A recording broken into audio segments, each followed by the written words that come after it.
میں سمجھتا ہوں کہ سب سے بنیادی چیز جو اس وقت جس چیز کی ہمیں ضرورت ہے وہ ہے اپنے نوجوانوں کو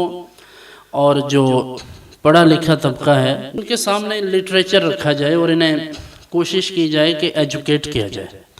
یعنی ان کو اتنی اس بارے میں معلومات ہوں کہ اگر کوئی ان سے سوال کرے تو وہ اس بات کا جواب دے سکیں۔ ہماری جو نسل نو ہے، نوجوان ہیں، بچے ہیں جو آج یہ کل کا مستقبل ہے،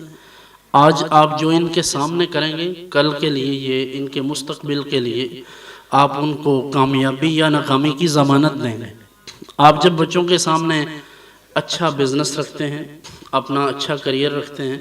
آپ اپنی تعلیم، اپنے تمام معمولات ان کے سامنے رکھتے ہیں تو آپ ان کو ان کی ڈومین، ان کی ڈائریکشن متعین کر دیتے ہیں، اور جب آپ غلط سمت چلتے ہیں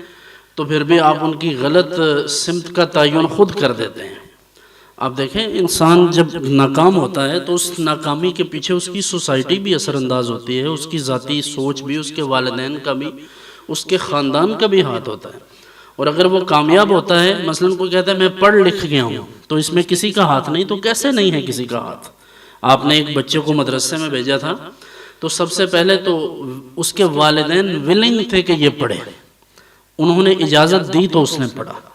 پھر یہ کہ اس کے محلے داروں نے، گاؤں والوں نے اس بات کو قبول کیا کہ اسے پڑھنا چاہیے، وہ اس کی عزت کرنے لگے، وہ حافظ صاحب کہتے ہیں۔ تو اب جب وہ سارے عزت کرتے ہیں تو اب ساری کمیونٹی کا اس میں ہاتھ ہے۔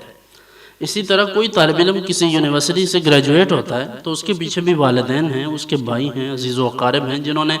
فائنانس کے ساتھ سپورٹ کیا، کچھ لوگ مورل سپورٹ کے ساتھ کرتے ہیں، مطلب آپ کو ویسے ہی سپورٹ ہوتی ہے کہ کوئی ہمارے ساتھ ہے، مشکل آتی ہے۔